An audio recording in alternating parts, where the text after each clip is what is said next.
Well, that's not too bad of a view for coffee.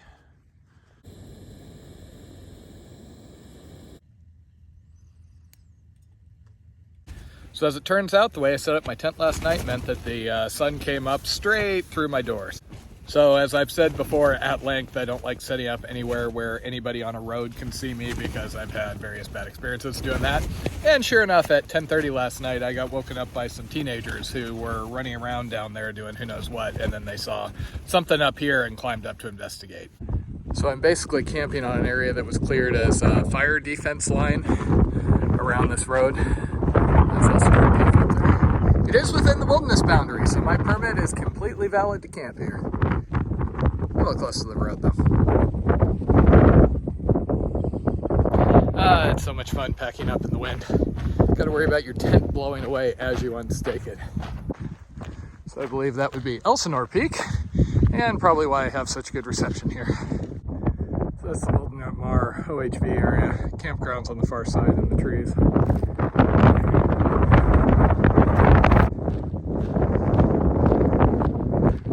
So as soon as I finish with this trail Saturday night, I'm going to be running out to San Gregorio area because I have a snow hike to lead. Hopefully there's some snow left. Okay, so topo maps aren't always the most accurate. The Gaia layers I have out here listed this as a drivable road. Looks like it isn't anymore if it used to be.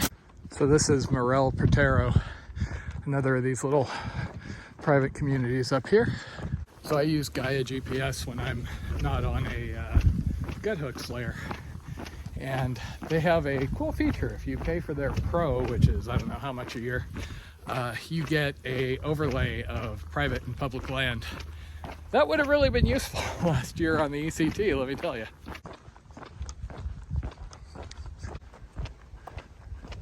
Okay, end of the road. So technically there was one little corner of private property. It wasn't fenced or anything. And there was no sign like do not enter coming the way I was. But if I was walking the opposite direction, they did post a private property sign at the end of the trail to cover the, 25 feet between the end of the trail and the start of the road. So the road I was on does actually go to where I'm going today. So if you're really sensitive about private property bits, that is another option. Trail T-Rex. So this section of trail is basically to get me over to Morgan Canyon. I could have stayed on basically Main Divide Truck Trail and picked up the trailhead directly, but this has me go over an extra hill or two and, got me back on the dirt. Okay, so if I'd gone the Tanaha Falls route instead of walking the road, this is where I would have ended up. Okay, so Blue Jay Campground is up that way, which is where I'm aiming at the end of today. So this meadow on top of this little peaklet was where I originally intended to camp. If I'd made it, about 4.5 more miles last night. Dinosaur trail. Cute. Okay, here I am on San Mateo Peak. That's where I'm headed, down there. And that's basically where I came from.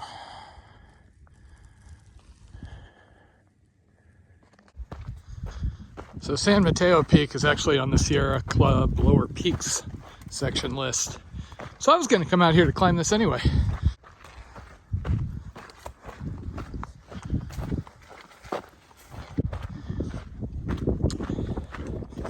There's me.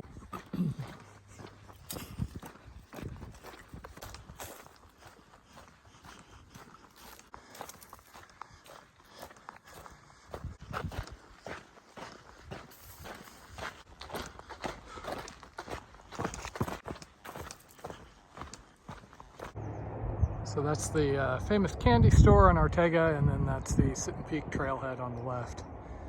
So I'll go down there, fill up water, and then I'll be headed up to where the campground is up there.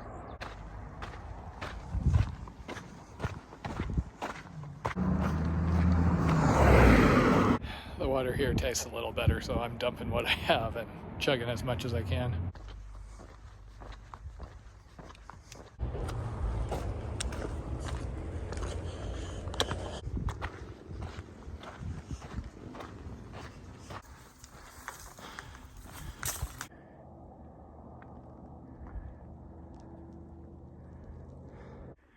So this is Chiquito Falls, one of the waterfall hikes of Orange County.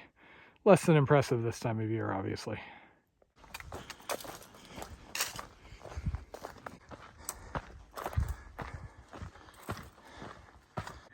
Okay.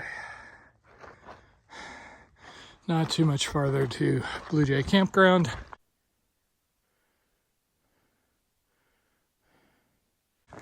Okay, made it to Blue Jay. Well, that Jeep looks overly handsome. Hey! Dramatic times at Blue Jay Campground. There was this kid, she was covered in pee, she didn't have a flashlight. Then there were the people in the next camp. They were really pissed off with all the yelling. It's been an eventful night.